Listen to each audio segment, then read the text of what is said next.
Hello dear student, this is Suman Dutta. তো আজকে present হলাম ত্রিপুরা ক্লাস 10-এর জন্য একটা গুরুত্বপূর্ণ ইম্পর্টেন্ট সাজেশন নিয়ে। সেই সাজেশনে থাকছে যারা ক্লাস 10-এ পড়ো তোমাদের জন্য কিছু গুরুত্বপূর্ণ প্রশ্ন পলিটিক্যাল সায়েন্স থেকে। এখানে আমরা শুধুমাত্র মার্ক 1 নিয়ে আলোচনা করছি। তোমরা অবশ্যই পূর্ব ভিডিও দেখেছো, ওই পূর্বের ভিডিওতে যেখানে আমি সাজেশন দিয়েছি ওইখানে কিন্তু পলিটিক্যাল সায়েন্স থেকে অনেকটাই গুরুত্বপূর্ণ প্রশ্ন দিয়েছি, ওইগুলো অবশ্যই ভালো করে পড়বে। এবং আজকের এই যে সাজেশনটা যা তোমাদেরকে দিচ্ছি, ম্যাক্সিমাম এখানে 20টা একথা উত্তর হবে। কয়টি? 20টা একথা উত্তর হবে। আমার কাছে পার্সোনালি যেই প্রশ্নগুলো ইম্পর্টেন্ট লেগেছে সেইগুলো তোমাদেরকে আমি এখানে দিয়ে দিয়েছি, ঠিক আছে?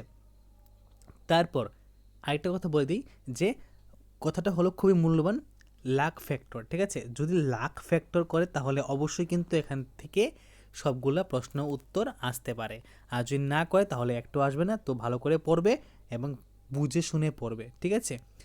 এখানে রিস্ক ফ্যাক্টর নামে একটা কথা আছে। তো যেহেতু টেস্ট পরীক্ষা সবাই দেবে, তোমাদের সবাইকে আমি জানাচ্ছি আগাম শুভেচ্ছা, কারণ তোমরা ভবিষ্যতে একজন মাধ্যমিক ক্যান্ডিডেট হবে, ঠিক আছে? এখনও হয়ে রয়েছ, কিন্তু টেস্ট পরীক্ষা না পাশ করলে কিন্তু তোমরা কেউ মাধ্যমিক ক্যান্ডিডেট না। তো আশা রাখছি এবং আশীর্বাদ করছি সবাই যাতে তোমরা মাধ্যমিক পরীক্ষা ভালো করে পাশ করতে পারো এবং টেস্ট পরীক্ষাও। তো প্রথম প্রশ্ন, মডার্ন পলিটিক্স এবং গভর্নমেন্ট গ্রন্থটির রচয়িতা কে? Alan Ball. কে? Alan Ball. Modern politics and government গ্রন্থটি রচয়িতা করেন অ্যালান বল। শ্রীলঙ্কা অবস্থিত কোথায়? এশিয়া মহাদেশে শ্রীলঙ্কা অবস্থিত। প্রত্যেকটা প্রশ্ন যখন পড়বে ভালো করে মনোযোগ দিয়ে শুনবে এবং দেখবে। এই যে এখানে বললাম মডার্ন পলিটিক্স অ্যান্ড গভর্নমেন্ট গ্রন্থটির রচয়িতা কে? অ্যালান বল। দেখবে পরীক্ষার মধ্যে এই অ্যালান বল আছে কি না অপশনে, না নাই। না থাকলে তোমাদেরকে একটা দিতে পারবে নান অফ দ্য বা উপরে কোনটা, তাহলে উপরে কোনটা তোমরা এখানে অ্যাড করবে, ঠিক আছে? তারপরে এটা তো লজিক কথা যে শ্রীলঙ্কা এশিয়ার মধ্যে আছে, কারণ এটা ইন্ডিয়ার ম্যাপে আছে। ভারতীয় জনসংঘের প্রতিষ্ঠান শ্যামাপ্রদ মুখার্জি। এই যে ভারতীয় জনসংঘ, এই প্রতিষ্ঠানের মেন কে? শ্যামাপ্রদ মুখার্জি। সমান মজুরি আইন, এটা কবে মানে আইনটা কবে চালু হয়? 1976 সাল থেকে এই আইনটা কি হয়, কন্টিনিউ হচ্ছে, যে সম মজুরি আইন, মানে মেয়ে ছেলে সবাই একই রকম মজুরি পাবে, ঠিক আছে? পৌরসভার প্রতিনিধিদের এই যে পৌরসভার প্রতিনিধি আছে, সেখানে প্রতিনিধিত্ব কে করেন? পৌরসভার প্রতিনিধিদের মানে এখানে প্রতিনিধিত্ব কে করেন? কাউন্সিলর করেন। কে করেন? কাউন্সিলর করেন। মহর্ষি মনু জাত শব্দটি প্রথম ব্যবহার করেছিলেন। কে? মহর্ষি মনু প্রথম, এই যে মহর্ষি ছিলেন তিনি প্রথম জাত শব্দটি প্রথম ব্যবহার করেছিলেন। বেলজিয়ামের দুটি প্রতিবেশী দেশ কি কি? একটা ফ্রান্স আর একটা জার্মানি। ভারতে প্রথম লোকসভা কবে অনুষ্ঠিত হয়েছিল? 1952 সালে। কবে? 1952 সালে এখানে কি হয়েছিল? প্রথম লোকসভা হয়েছিল ভারতে। বেলজিয়াম স্বাধীন হয় কবে? বেলজিয়াম কবে স্বাধীন হয়? 1830 সালে, ঠিক আছে? যদি উত্তর বা সংখ্যা যদি ভুল থাকে অবশ্যই আমাকে কমেন্ট বক্সে কমেন্ট করে জানাবে। জাত ব্যবস্থা যে সমাজে বৈশিষ্ট্য, সেটা হলো হিন্দু। গণতন্ত্র শব্দটি যে দেশে প্রথম ব্যবহৃত হতো সেটা কি? সেটা হলো গ্রিস। কোথায়? গ্রিসে প্রথম গণতন্ত্র শব্দটি ব্যবহার হয়েছিল। বেলজিয়াম কোন মহাদেশে অবস্থিত? ইউরোপ মহাদেশে বেলজিয়াম অবস্থিত। যুক্তরাষ্ট্রের সংবিধানের রক্ষাকর্তাকে? যুক্তরাষ্ট্রীয় আদালত। কে? যুক্তরাষ্ট্রীয় আদালত।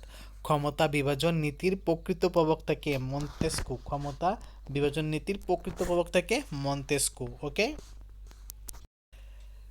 ত্রিপুরায় সরকারি পদে কত শতাংশ আসন মহিলাদের জন্য আছে? এখানে আসন হবে, আসন লিখে নিয়ে মিস্টেক হয়েছে, এখানে কী হবে? আসন। মানে ত্রিপুরার মধ্য থেকে কত শতাংশ আসন মহিলাদের জন্য আছে? তোমরা সবাই জানি কতটুকু আছে? 50% আছে, ঠিক আছে? তারপর সংবিধানে 17 নং ধারায় অস্পৃশ্যতা চিহ্নিত করা হয়। সংবিধানে 17 নং ধারায় অস্পৃশ্যতা চিহ্নিত করা হয়।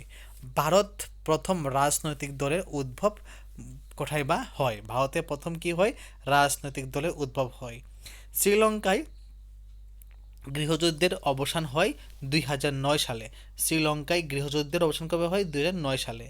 Social change in modern India, এই গ্রন্থের লেখককে? এই গ্রন্থের লেখক হলেন শ্রীনিবাস। কে? শ্রীনিবাস।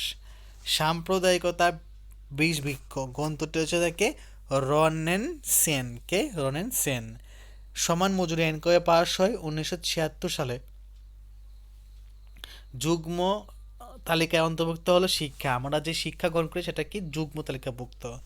ধর্ম রাজনীতি থেকে পৃথক হতে পারে না বলেছেন Mahatma Gandhi. Communalism in modern India লেখককে? অধ্যাপক বিপান চন্দ্র। কে? বিপান চন্দ্র। ওকে, এটা ওঠেনি তো মনে হয় ফটো তোলার সময় ভুল হয়েছে, তাহলে কি লিখবে এখানে? বিপান চন্দ্র। ঠিক আছে, বিপান চন্দ্র। ওকে, তো এই হলো কিছু গুরুত্বপূর্ণ পলিটিক্যাল সায়েন্স থেকে প্রশ্ন, একত উত্তর। তো এখন সবচেয়ে বড় প্রশ্ন আরেকটা হলো যে এখান থেকে কি কমন পড়বে? আমি এখান থেকে কমন পড়বে এটাও বললাম না, বা কমন পড়বে না এটাও বললাম না, শুধু তোমাদের লাখটা ফ্যাক্ট করে যে তোমরা কতটুকু এটার উপরে এফোর্ট দিতে পারেছো। ঠিক আছে, তো যদি আজকে ভিডিও ভালো লাগে থাকে অবশ্যই ভিডিও শেয়ার করবে, এবং তুমি যদি চ্যানেল নতুন হয়ে থাকো তাহলে চ্যানেলটা সাবস্ক্রাইব করবে এবং নোটিফিকেশনে অল প্রেস করে দেবে। তো দেখা হচ্ছে একটা গুরুত্বপূর্ণ ভিডিওতে। সবাইকে অসংখ্য ধন্যবাদ।